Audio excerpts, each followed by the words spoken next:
ವಾರ ಇನ್ಕಮ್ ಬರಕ್ ಸ್ಟಾರ್ಟ್ ಆಗಿದೆ. ಖರ್ಚೇನಿಲ್ಲ. ಆಕ್ಚುಲಿ ಒಂದು ವಾರಕ್ಕೆ ರೆಡಿ ಆಗ್ತದೆ. ಬಕೆಟ್ ತಗೊಂಡ್ ಹೋಗ್ಬಿಟ್ಟು ಒಂದೊಂದು ಗಿಡಕ್ಕೆ ಒಂದೊಂದು ಚೆಂಬು ಹೊಯ್ಕೊಂಡು ಹೋಗ್ತಾ ಇರ್ತೀವಿ ಅಷ್ಟೇ. ಅಂದ್ರೆ 3ನೇ ವರ್ಷಕ್ಕೆ ಒಂದು ತೆಂಗು ಮರದ್ದು ಒಂದು ಅರ್ಧ ಭಾಗ ಇದು ಹೆಚ್ಚಿಕೊಂಡು ಒಂದು 30 ವರ್ಷ ತೆಂಗು ಮರ ಅರ್ಧ ಭಾಗ ನೋಡಿ ವೀಕ್ಷಕರು, ಇಲ್ಲೇ ನೀವೇ ನೋಡ್ತಾ ಇದ್ದೀರಿ. ಅಷ್ಟು ಭಾಗಕ್ಕೆ ಬೆಳೆದಿದೆ ಅಂದ್ರೆ ಈ ಭೂಮಿಲಿ ಅಷ್ಟೊಂದು ತಾಕತ್ತಿದೆ ಅಂತ. ಈ ವರ್ಷ ಗಿಡಕ್ಕೆ ಒಂದು ಅರ್ಧ ಕಿಲೋ ಎಕ್ಸ್ಪೆಕ್ಟ್ ಮಾಡ್ತಾ ಇದ್ದೀನಿ. ಓಕೆ.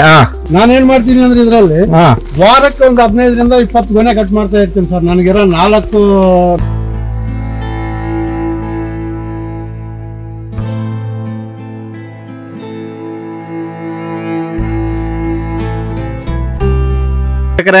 ಇವತ್ತು ನಾವು ನಮ್ಮ ಮಂಡ್ಯ ಜಿಲ್ಲೆ ಮದ್ದೂರು ತಾಲೂಕಿನ ಕೊಪ್ಪದ ಹತ್ರ ಒಂದು ಅದ್ಭುತವಾದ ಒಂದು ತೋಟಕ್ಕೆ ಬಂದಿದ್ದೀವಿ. ನಮಸ್ತೆ ಸರ್. ನಮಸ್ತೆ. ನಮಸ್ಕಾರ. ನಮಸ್ಕಾರ. ನಿಮ್ಮ ಹೆಸರು? ರಾಧಾಕೃಷ್ಣ ಅಂತ ಹೇಳಿ ಸರ್. ನಮಗಿಲ್ಲಿ ಒಂದು 8 ಎಕರೆ ಭೂಮಿ ಇದೆ ಟೋಟಲ್. ಓಕೆ. ಇದರಲ್ಲಿ ಇಲ್ಲಿ 5 ಎಕರೆ ಭೂಮಿ ಇದೆ. ಓಕೆ. 1 ಎಕರೆ ಆರ್ಗಾನಿಕ್ ಕಬ್ಬು ಹಾಕಿದ್ದೀನಿ. ಒಳ್ಳೇದು. ಮಿಕ್ಕಿದೆಲ್ಲ ಮಿಶ್ರಮ ವ್ಯವಸಾಯ ಸರ್. ಅಂದ್ರೆ ನಾನಾ ತರ ಬೆಳೆಗಳು ಹಾಕಿದ್ದೀನಿ. ಈ ಸ್ಪೈಸಸ್ ಎಲ್ಲ ನಮ್ಮ ಮಂಡ್ಯ ಜಿಲ್ಲಾ ಈ ಬಿಸಿಲು ಕಾಡಲ್ಲಿ ಬರಲ್ಲ ಅಂತ ಹೇಳಿ ಎಲ್ಲರೂ ಮಾಡ್ತಾ ಇದ್ರು. ಹೌದು. ನಾನು ಅದಕ್ಕೆ ಯಾಕೆ ಬರಲ್ಲ ಮೊದಲು ಹಾಕಿ ನೋಡೋಣ ಅಂತ ಹೇಳ್ಬಿಟ್ಟು ಟ್ರೈ ಮಾಡಿದೀನಿ. ಇಲ್ಲಿ ಇರೋ 4 ಎಕರೆದಲ್ಲಿ ನನಗೆ 300 ತೆಂಗಿದೆ ಸರ್. 300 ತೆಂಗಿದೆ. 150 ದೊಡ್ಡ ಮರಗಳಿದಾವೆ. 150 ಚಿಕ್ಕ ಮರಗಳಿದಾವೆ. ಅಡಿಕೆ ಒಂದು 500 ಹಾಕಿದ್ದೆ. ಅಡಿಕೆ ಗಿಡ 500. ಎಷ್ಟು ವರ್ಷದ್ದು? ಅದು 3 ವರ್ಷ ಸರ್. ಬಾಳೆ ಒಂದು 400 ಗಿಡ ಸರ್. ಬಾಳೆ ಅಂದ್ರೆ ಗುಂಪು ಬಾಳೆ ಮಾಡಿದಿರ? ಬಾಳೆನೆ ಮಾಡಿದೀನಿ. ಓಕೆ. ಏಲಕ್ಕಿ ಎಷ್ಟಿದೆ? ಏಲಕ್ಕಿ ಒಂದು 500 ಇದೆ ಸರ್. ಕಾಫಿ ಒಂದು 500ರಿಂದ ಒಂದು 600 ತನಕ ಇರ್ಬೋದು.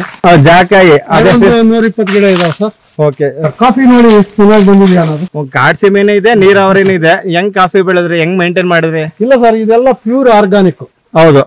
ನಾನೇನು ಬೇರೆ ತರ ರಾಸಾಯನಿಕ ಗೊಬ್ಬರಗಳಾಗ್ಲಿ ಪೆಸ್ಟಿಸೈಡ್ಸ್ ಆಗ್ಲಿ ಯಾವ್ದು ಯೂಸ್ ಮಾಡಿಲ್ಲ. ಈಗ ಪ್ಯೂರ್ ಆರ್ಗ್ಯಾನಿಕ್ ಅಂತ ಹೇಳಿದ್ರಲ್ಲ, ಏನೇನ್ ಬಳಸ್ತೀರಿ ಆರ್ಗ್ಯಾನಿಕ್? ಹೆಂಗ್ ಮಾಡ್ತೀರಿ ಹೇಳಿ? ಇದು ನಾವು ಇಲ್ಲಿ ಬಂದಾಗ ನಾವು ಹಸುಗಳು ಏನು ಕಟ್ಕೊಂಡಿಲ್ಲ. ನಿಜ ನಿಜ. ಸ್ಟಾರ್ಟಿಂಗ್ ಅಲ್ಲಿ ಬಂದ ತಕ್ಷಣನೇ ಹೆಂಗೆ ಅಂತ ಯೋಚನೆ ಮಾಡ್ತಾ ಇದ್ದಂಗೆ ಕೊರೋನಾ ಬೇರೆ ಬಂತು. ನಾವು ಇಲ್ಲಿ ಬಂದಾಗ ಆ ಟೈಮಲ್ಲಿ ಯೋಚನೆ ಮಾಡ್ತಾ ಇದ್ದಂಗೆ ಡಾಕ್ಟರ್ ಸಾಹೇಬ್ ಯೂಟ್ಯೂಬ್ ಅಲ್ಲಿ ನೋಡಿದ್ದೆ. ಸ್ಟಾರ್ಟಿಂಗ್ ಅಲ್ಲಿ ನಾನು 15 ದಿನಕ್ಕೊಂದ್ಸತಿ ಕೊಡ್ತಾ ಇದ್ದೆ ಸರ್. ಕೊಡ್ತಾ ಇದೀನಿ ಅದೇ ತರ. ಏನೇನ್ ಕೊಡ್ತಾ ಇದ್ರಿ? 15 ದಿವಸ ಅಂದ್ರೆ ಈಗ ನೀವು ಆ ಒಂದು ಜೈವಿಕ ಗೊಬ್ಬರ ಡಾಕ್ಟರ್ ಸಾಯಿಲ್ ಯೂಸ್ ಮಾಡ್ತಾ ಇದ್ದೀರಿ. ಅದ್ರ ಜೊತೆಗೆ ನಿಮ್ದೇ ಆದ ಒಂದು 4 ಹಸುಗಳಿಂದ ಬರೋ ತೊಪ್ಪೆ ಮತ್ತು ಗಂಜಗಳೆಲ್ಲ ಯೂಸ್ ಮಾಡಿ ನೀವು ಪ್ರತಿಯೊಂದು ಮಾಡಿ ಇಂತಿಂತ ಟೈಮ್ಗೆ ಅಂತ ಕೊಡ್ತೀರೋ ಅಲ್ಲ ನಿಮ್ಗೇನಾರ ಆತರ ಇದೆ? ಹೆಂಗ್ ಕೊಡ್ತೀರಾ? ಈಗ ನಾವು ಡ್ರಮ್ ಅಲ್ಲಿ ರೆಡಿ ಮಾಡಿ ಇಟ್ಕೊಂತೀವಲ್ಲ, ಅದನ್ನೇನ್ ಮಾಡ್ತೀವಿ, ಖಾಲಿ ಇರುವಾಗೆಲ್ಲ ಎಷ್ಟು ಗಿಡಕ್ಕೆ ಆಗ್ತದೋ ಅಷ್ಟು ಕೊಡ್ತಾ ಇರ್ತೀನಿ. ಆಕ್ಚುಲಿ ಒಂದು ವಾರಕ್ಕೆ ರೆಡಿ ಆಗ್ತದೆ. ಬಕೆಟ್ ಅಲ್ಲಿ ತಗೊಂಡ್ ಹೋಗ್ಬಿಟ್ಟು ಒಂದೊಂದು ಗಿಡಕ್ಕೆ ಒಂದೊಂದು ಚೆಂಬು ಹೊಯ್ಕೊಂಡು ಹೋಗ್ತಾ ಇರ್ತೀವಿ ಅಷ್ಟೇ. ಮೆಣಸುನ ಒಂದು ಅದ್ಭುತವಾಗಿ ತೆಂಗು ಮರ ಕಪ್ಸಿದಿರಿ ನೋಡಿ. ಒಂದೊಂದು ಪ್ರತಿಯೊಂದು ಎಲೆಲ್ಲೂ ಒಂದೊಂದು ಗೊಂಚಲು ಬಿಟ್ಟಿದೆ ನೋಡಿ ವೀಕ್ಷಕರ. ಇಲ್ಲಿ ನೋಡಿ ಮೆಣಸು ಎಷ್ಟು ಚೆನ್ನಾಗಿದೆ ಸರ್. ಹೋದ ವರ್ಷ ಅಲ್ಲೊಂದ್ ಗೊನೆ ಕಾಣ್ತು. ಈ ವರ್ಷ ಪರವಾಗಿಲ್ಲ, ಚೆನ್ನಾಗಿ ಬಂದಿದೆ. ಅಂದ್ರೆ 3ನೇ ವರ್ಷಕ್ಕೆ ಒಂದು ತೆಂಗು ಮರದ್ದು ಒಂದು ಅರ್ಧ ಭಾಗ ಇದು ಹೆಚ್ಚಿಕೊಂಡು ಒಂದು 30 ವರ್ಷ ತೆಂಗು ಮರ ಅರ್ಧ ಭಾಗ ನೋಡಿ ವೀಕ್ಷಕರು, ಇಲ್ಲೇ ನೀವೇ ನೋಡ್ತಾ ಇದ್ದೀರಿ. ಅಷ್ಟು ಭಾಗಕ್ಕೆ ಬೆಳೆದಿದೆ ಅಂದ್ರೆ ಈ ಭೂಮಿಲಿ ಅಷ್ಟೊಂದು ತಾಕತ್ತಿದೆ ಅಂತ. ಈ ವರ್ಷ ಗಿಡಕ್ಕೆ ಒಂದು ಅರ್ಧ ಕಿಲೋ ಎಕ್ಸ್ಪೆಕ್ಟ್ ಮಾಡ್ತಾ ಇದ್ದೀನಿ. ಓಕೆ. ನಿಮ್ಗೊಂದು ಅರ್ಧ ಕೆಜಿ ದಾಟುತ್ತೆ. ನನ್ನ ಏನಂದ್ರೆ ಸರ್, ಇಷ್ಟೊಂದು ನಾವು ಈ ಏರಿಯಾದಲ್ಲಿ ಮಾಡಿ ತೆಗಿತಾ ಇದೀವಲ್ಲ ಅನ್ನೋ ಸಂತೋಷ ಮೊದಲು. ಬೆಳೆ ಎಷ್ಟು ಬಂದಿದೆ ಅನ್ನೋದಲ್ಲ. ಓಕೆ. ಈ ಬೈಲಲ್ಲಿ ಈ ಬಿಸಿಲು ಏರಿಯಾದಲ್ಲಿ ನಾವು ಮಂಡ್ಯ ಜಿಲ್ಲಾದಲ್ಲಿ ಮೆಣಸು ಬೆಳೀತಾ ಇದ್ವಿ, ಏಲಕ್ಕಿ ಬೆಳೀತಾ ಇದ್ವಿ, ಕಾಫಿ ಬೆಳೀತಾ ಇದ್ವಿ. ಈ ದಾಲ್ಚಿನ್ ಗಿಡ ನೀವು ಗಿಡ ನೋಡಿದ್ರೆ ಆಶ್ಚರ್ಯ ಆಗ್ತೀರಾ. ಪಪ್ಪಾಯಿ ಗಿಡ ನೋಡಿ ಸರ್, ಇದು 2 ವರ್ಷದ ಗಿಡ. Okay okay. ಬಹಳ ಚೆನ್ನಾಗಿ ಬಿಟ್ಟಿದೆ. ದಾಲ್ಚಿನ್ ಗಿಡ. ಓಕೆ. ಇದು ನುಗ್ಗೆ ಗಿಡ. ಹೌದು.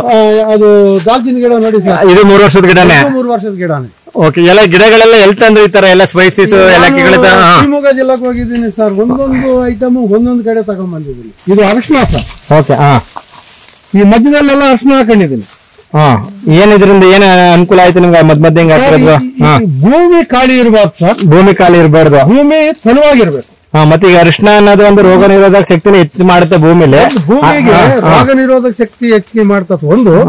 ಎರಡನೇದು ಏನಾಗ್ತದೆ ಅಂದ್ರೆ ನಮ್ಮ ಅವಸರಕ್ಕೆ ತಕ್ಕಂಗೆ ಅದರಲ್ಲಿರೋ ಅಷ್ಟು ಆದಾಯ ಬರ್ತದೆ. ಖಂಡಿತ. ಹೌದೌದು. ಅದು ನ್ಯಾಚುರಲ್ ಆಗಿ ಬೆಳೆಯೋದ್ರಿಂದ ನಿಮ್ಗೆ ಅದೊಂದು ಇನ್ನೊಂದು ಆದಾಯದ ಮೂಲ.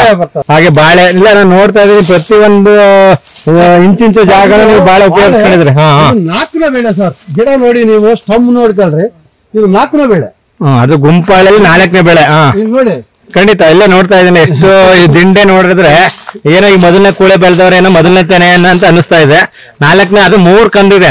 3 ಕಂದಲ್ಲೂ ಒಂದೊಂದ್ ಕಂದುನು ಚೆನ್ನಾಗಿ ಬೆಳೆದಿದೆ ನೋಡಿ ಸರ್. ಒಂದು ಗೊನೆನೂ ಇದೆ. ಹೌದು.